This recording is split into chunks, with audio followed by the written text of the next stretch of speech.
I told my childhood best friend's family what her boyfriend did to me 10 years ago, and now I'm being blamed for ruining an engagement and breaking up her family. Growing up, I, 27F, had a childhood friend, Angie, also 27F, who felt like a real sister to me. From the time we were 6 until we turned 18, we were inseparable, spending weekends at each other's houses, celebrating family events, and just being part of each other's lives. When my parents went through a messy divorce during my second grade year, I even stayed at her place for a while. Angie, who's Russian, taught me some of her language, and I taught her a bit of Spanish. Her older brother and younger sister were like family to me. In our teenage years, she had 2 close male friends. She ended up dating one, and the other, Nico, 29 now, who is also Russian, became my boyfriend when I was 17. Growing up I had issues with a heart condition. I won't bore you with the details, but I had to take a lot of meds, but got healthier starting from 16. I didn't have to take them daily but only when my heart rate became irregular, but then immediately, as it would become extremely painful, my heart would cramp and I would start to hyperventilate. All my friends knew this, Nico included, and that I would black out if my meds got taken with alcohol. I didn't smoke much or drink much growing up as a result, since I was worried about my health and only did drink at home or in a safe setting. Legal drinking age is 16 here, and I only drank wine or beer if at all. I had my first time with Nico at 17, and when my parents stayed at a retreat 2 weeks later he came over to have a date night. I did drink 1 glass of wine, but started having health issues later resulting in me taking my meds and being unconscious. I was a bit sore the next morning but didn't think much about it. 2 weeks later I'm informing Nico that I'm late on my period and he starts to panic, confessing he made love with me while I was unconscious. We've made love before, so he didn't think much about it. Apparently he didn't have protection, but since I was on the pill he figured it was alright, and he also didn't finish in me, but in a tissue. I felt violated and disgusted by myself. I didn't know how to describe this and only told Angie about it. I was an utter mess for a few years, and wasn't able to be intimate again until 2 years later. I didn't remember any of it, but was too ashamed to go to my mom or anybody else. I didn't think of it as SA back then. I was too young to really understand what and how I was violated, and Angie told me it's alright, I should break up if I feel bad about it, but we were in a relationship, and we were intimate before. I broke up with him the following day, and apparently he cried about his broken heart to her. As Nico and Angie were close and hanging out together a lot, they started dating a few months afterwards, and I had to see him every time when visiting her. I told her I'm not able to see him, but she didn't understand where I'm coming from. The contact stopped and we haven't texted or seen each other in years. I still followed her and her family and saw that her brother is expecting his first child. As I was extremely close with her family, I just commented on the Instagram post expressing my gratitude when he reached out to me. I missed his wedding, but he wanted to ask if I would be interested in joining the baby shower as it's been years and we've been extremely close before. He told me I was like a third little sister. I just asked if Nico will be attending as well, as Angie and him have been dating for 9 years now, and he said yes. I didn't elaborate much but just expressed that I'll send a small present, but won't be attending. He kept on pestering me what exactly happened all those years ago and why I'm not in their lives anymore. Angie told her family I'm not able to see her with an ex of mine, but her brother thought there's more behind it. This is when I think I could be the jerk. I told him the truth about what happened back then. And while I didn't know it at 17, I know now that this was SA and I named it as such. I didn't receive any message back from him, but a few days later Angie reached out to me. She was furious. Nico had planned to propose during the baby shower, but Angie's brother is against it now, having learned why I stopped the contact. She loves Nico and will stay with him, but by doing so, her brother said she is no longer a part of his life, as he doesn't want his little baby girl in the same family as a rapist. Since then I've been getting messages from old school acquaintances, telling me I should have ignored it, and not told anybody.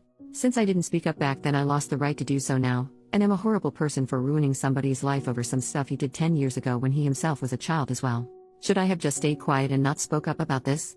First update, 10 days later. First of all, I am immensely thankful for all the people who took the time to not only read through my story, but also comment. It gave me a little bit of hope of compassion for victims of SA and also the courage to not cave to the backlash I received. Mental update, reading all the messages defending my choices on speaking up made me realize how insecure I was on what I am allowed to do and how much I was trying to make it right to other people besides myself. This especially included Nico and Angie.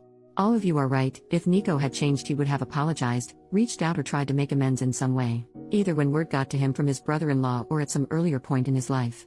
My former best friend Angie should have been able to feel some sort of compassion if she had any respect for me as a human being or the time we spend together. Her reaction showed that I shouldn't hesitate on my actions. I went to therapy from 21 onwards and thought I moved on from the rape as best as I could, but I realized how ashamed I still am almost 10 years later about an incident that wasn't my fault at all. I was ashamed to speak up back then and afraid that people around me would look differently at me.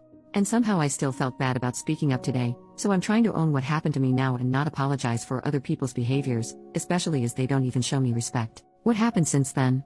I archived every nasty message I got on WhatsApp so I wouldn't have to read them, but would have the proof if needed at a later point. Angie's mom called me crying the following day of the incident. I shouldn't have answered the phone, but during the 10 years of friendship I saw her as an aunt, almost a second mom. She'd always joked that while her children would run around the house doing whatever, I would always take the time to drink a tea and talk with her, showing her more love and time than her actual children. While she said she's sorry for what has been and for what I went through as a child, she couldn't believe that I would ruin Angie's happiness over something like that. With Angie's brother refusing to have Nico as part of the family and Angie standing by Nico's side, it's divided their family and she is heartbroken. She has grown to love Nico like family as well and has known him for nothing more than a considerate young man who she knows will make her daughter happy. It wasn't nasty names or angry talk, just a heartbroken mother who faked to acknowledge my pain and saw the fault in me. Angie's mom tried to get me to apologize or to take it back, but I refused as I don't see the fault in me. With everything that has happened, I believe that Nico hasn't changed and is just hiding it better somehow. He can see how people are standing by him and supporting his behavior, so he won't have to change. And that is something I didn't want to indulge. Angie's mom not even once used the word rape, and I tried to correct her every time she talked about it, trying to name it for her to understand better, but she would just start sobbing more and it didn't make sense for us to continue to talk. Angie's mom used to be in contact with mine for some time, and she reached out to her after our talk. I was afraid that my mom would find out, since she's from a more conservative background. We had a long talk and I didn't get to see her physically yet, but she apologized for not being there for me or not making me feel like I can talk to her. I tried to calm her as best as I could, but when she asked me if my current partner knows I was used like that, I got angry. She was scared my partner would leave me if he found out, implying it was something that made me less precious or appealing. When she asked me to keep it a secret from our family abroad and in our country, I hung up. She was acting exactly the way I was afraid she would, as if it's something shameful. It was especially hard as I am trying my best to move away from the feeling of shame. She has since apologized, but it's clear that her view of me has changed. I don't yet know how to deal with it, but that's something to worry about in the next few weeks. As some of you suggested, I wrote Angie's brother, Sven, again and apologized for the mess, but I'm glad that it is out in the open and how proud I am that he's not defending his family. I asked if his old email is still working as I would just send a gift card. He didn't respond, but I got a message from his wife 2 days ago. She thanked me for speaking up and informing them about Nico. There were apparently a few moments that made her uncomfortable, some jokes Nico made, and in retrospective she can see why. Sven apparently informed her the moment he got my initial text, and both of them have since seen Angie but not Nico. She refuses to be in the same room or house as him, and same goes to their unborn daughter. Sven and Angie's mom has been at their place multiple times to beg to forgive Nico, and Sven caved a little. Angie and Nico will get married, Sven will attend but his wife will not. He is allowed in the family but not in contact with either Sven's wife or daughter. Those restrictions are not for Angie. Sven was suffering trying to ease his mother's worries and is not able to take a stand and cut them out completely. This is a compromise they made without his wife's approval, and she told me she's trying her best to cut them out of their life indefinitely. She wanted to move back, closer to her family as well, and thinks this is a perfect opportunity but isn't sure if she can follow through. His wife told me she's terribly sorry for all the issues that came my way and it has been a lot trying to handle the situation on their side. Sven knows it's not my fault but he doesn't want contact. It's hard for him to talk or see my name because even though he knows I'm not the guilty party, in some way I was the bearer or bad news and he sees me as the start of all this drama. She told me a few times that neither believe I'm the bad guy here, they just are tired with everything and it's just been extremely hard on them. That's all that has happened so far. I am frustrated about how everything came to be. It feels like Nico will just continue with his life without having to be remorseful. I didn't want him to suffer, but I think some part of me wanted to at least receive some kind of apology for all the suffering I went through afterwards. I'm having to deal with my mother and her changed shameful view on me, and even though I'm happy it's all out, it's extremely hard to stand by my choices. My partner and my best friends both have been my shoulder to cry on during this ordeal. Especially my best friend was enraged for me, and I am extremely grateful to have both by my side. Right now I'm just emotionally drained, but I'm sure it will be better once a few weeks passes. Second update 3 months later, posted 2 days ago. My first post was 3 months ago and this one will be my last update for now. It is not a good one, but I sincerely wish to leave it all behind me. That includes distancing myself from this Reddit account. These posts helped me let go of my anger, similar to a journal, and I am grateful for all the people who are enraged with me.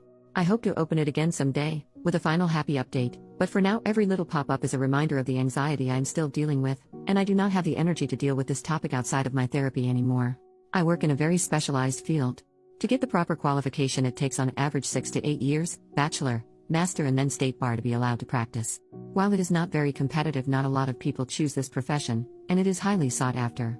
My current company paid for my master's and my extensive course as preparation for the bar exam, and I have been doing well there. My HR department called on me 2 months ago. Apparently they have been getting a lot of outside calls from Angie's mother and other relatives, saying I am involved in Amy 2 scandal and being a liability for the company as I don't have issues ruining the lives of men. How they could imagine this could change anything I do not understand. I work for a global company, They have counted on me for years. I never had any issues prior, and quite frankly, they do not care. However, they have been getting frustrated with the amount of calls and apparently even reached out to the police, and the calls have stopped since. Nonetheless, they reached out to me to check on my mental well-being, offering to give me paid leave till it settles a little bit, and offering company paid therapy. Therapy is covered by my country's health insurance, but it is tricky to get one without waiting time. But I already had my old one on retainer and started going right after the incident. They made it clear that they invested a good amount of money in me and do not wish to lose me. I was ashamed that this part of my private life slipped into my professional one. It started to influence the career I worked hard for years to build, and while my company ensured me that it would not affect the workload and clients I'm getting, word got around, and it was clear for my colleagues that I am going through something nasty, and the company does not want to deal with it. All this stress and anxiety led me to hyper-focus on my work. I took on whatever I could, paranoid that another call would come, and for whatever reason, the company would move me to a dead-end department where my career would basically be over. At the same time, I started looking into different companies who would be able to buy me out, as I am tied to my current company for 5 years after graduation. 3 more are left, and I got a management position in a rival company with a huge salary jump. I couldn't be happy about it. I was just relieved I wouldn't get the pity looks from my colleagues anymore. I went to the police with all the hateful messages and the HR protocol with the call history and got a restraining order for Angie's mom. Should she contact my new company again, I have a public LinkedIn. It is needed for my job. At least I have some sort of proof that her words hold no meaning. I got asked if I want to pursue the essay but decided against it. It would open the whole ordeal again. I don't have proof, besides Nico and Angie not denying it, and quite honestly was afraid of what it would do to my career. I did keep contact with a good friend of mine who grew up in the same small town but moved away 5 or so years ago. As we share a Nintendo Switch online family account, so we tend to be in contact at least once a year for a short phone call when she has to send me the money for the subscription, and we just tend to make a phone call with updates out of it. Yesterday was one of those days and the whole Nico thing came up. While she didn't hear it directly, her mom is still living in the small town and reached out to her, asking if I'm alright. She expressed her disapproval about how everything came to be, as she was close with Angie back in the days as well, and remembered how close we were, how often we spend time together, like sisters. She updated me that 2 months ago Sven's baby girl was born, and while neither Nico or Angie were seen in any of the pictures or stories with the baby, a month ago Angie and Nico had engagement party. Both Sven, the baby, and his wife participated, and are in the family pictures. I remember how enraged Sven's wife was, and how she told me she herself felt uncomfortable with Sven.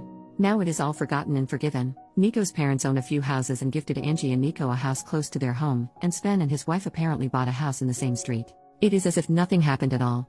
Listening to my friend telling me the updates, I'm honestly not sure if I should have asked her to not tell me anything. I just feel empty and betrayed. Not by Angie, she made her choice. Not by Sven, it is his sister, and at the end of the day when he asked me what happened and then didn't have the decency to answer me because he saw me as the one who ruined his family, it was clear that the truth didn't matter.